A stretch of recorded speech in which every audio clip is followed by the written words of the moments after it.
My friends, the Lord be with you. And our reading from the Holy Gospel according to St. Luke. The apostles said to Jesus, "Increase our faith."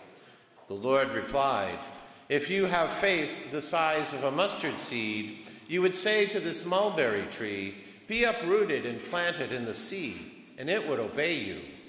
Who among you would say to your servant, who has just come in from plowing or tending sheep in the field, 'Come here immediately and take your place at table'? Would he not rather say to him, 'Prepare something for me to eat. Put on your apron and wait on me while I eat and drink. You may eat and drink when I am finished'? Is he grateful to that servant because he did what was commanded? So should it be with you. When you have done all that you have been commanded, say, 'We are unprofitable servants, for we have done what we were obliged to do.'" The Gospel of the Lord. Praise to you, Lord.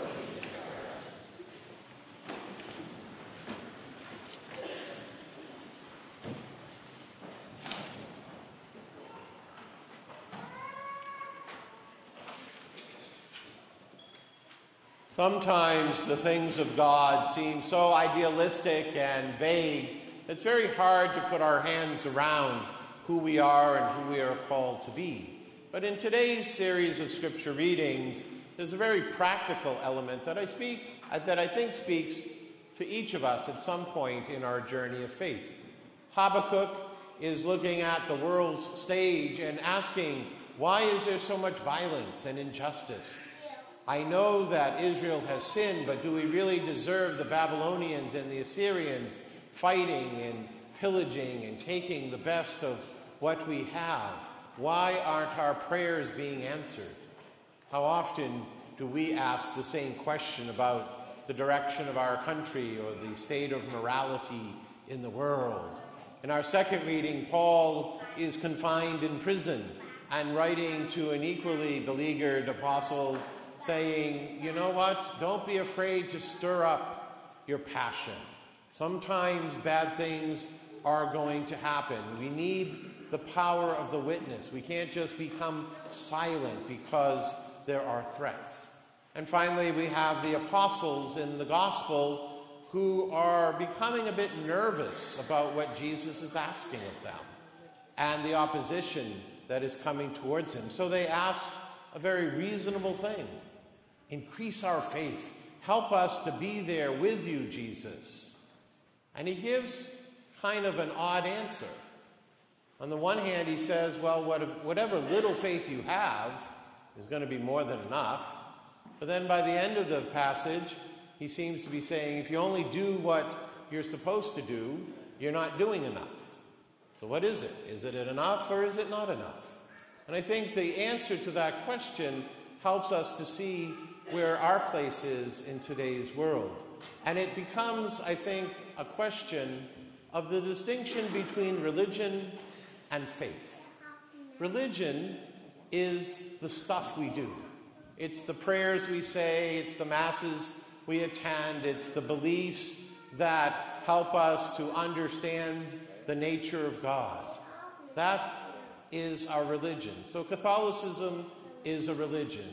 Baptists are a religion. There are different expectations. And because we want to be good Catholics, we often need guidelines. And so we have the Ten Commandments. We have the Beatitudes. We have the precepts of the church. We have things that we are asked to do that are expected of us. And at some point, we can just check them off. Yes, I went to Mass this week. I was a good Catholic. The question then becomes faith.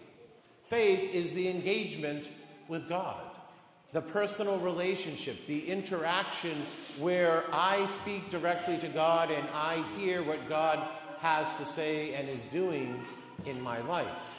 Religion helps to get there, hopefully saying prayers and coming to church and acting in a moral way puts us in the neighborhood of God, helps us to appreciate what God might sound like, what God might look like in my life. but not automatically. I can hear, for example, that I'm supposed to come to church, and yet I'm coming just because my parents are making me come. Or I'm coming because it's convenient to meet some friends for breakfast after Mass. Instead of carpooling from afar, we'll just meet. Are you fully participating in Mass, or are you here for another reason? That becomes a question of faith.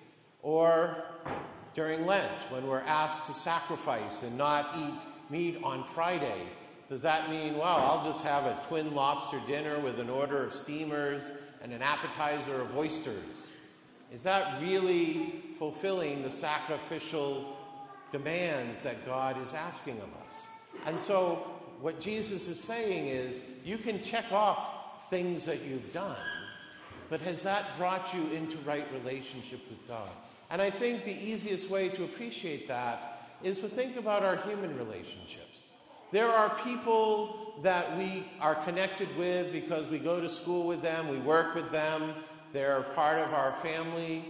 And then there are the people we want to be with, the people who excite us, who make our life richer and more vibrant. And sometimes that's the same group or from the same group, and sometimes it's not.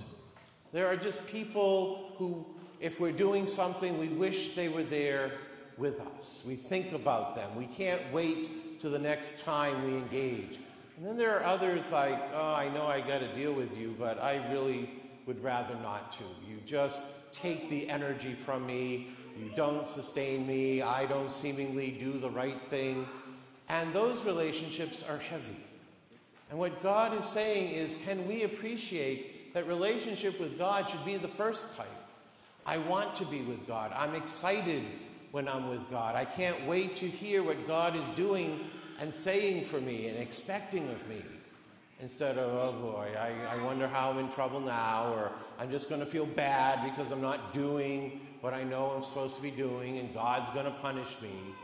When religion leads us to that point, then we really don't have a lot of faith. We don't really want to turn to God. We want to just avoid contact as much as possible. But when God is vibrant and enriching, then we can't wait to encounter Christ in the sacraments. We can't wait to share our beliefs with one another and how God is helping. And that, in turn, helps us to deal with those occasions like Habakkuk. God says, don't be rash. Don't go running around. Stay the course. I am faithful. I am doing things that you cannot even expect. And from this may come a greater appreciation of me. You've become a little bit worn in your practice of faith. And so this is going to create an opportunity for people to make a decision. Paul, in writing to Timothy, is saying, don't be afraid to stand up. You might feel that you're alone, but the minute you stand up, others are going to see you, and they are going to be energized.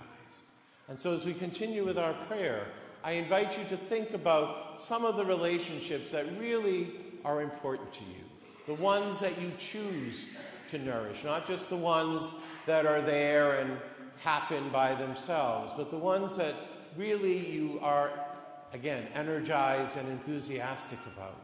And how does that compare and contrast to a relationship with God?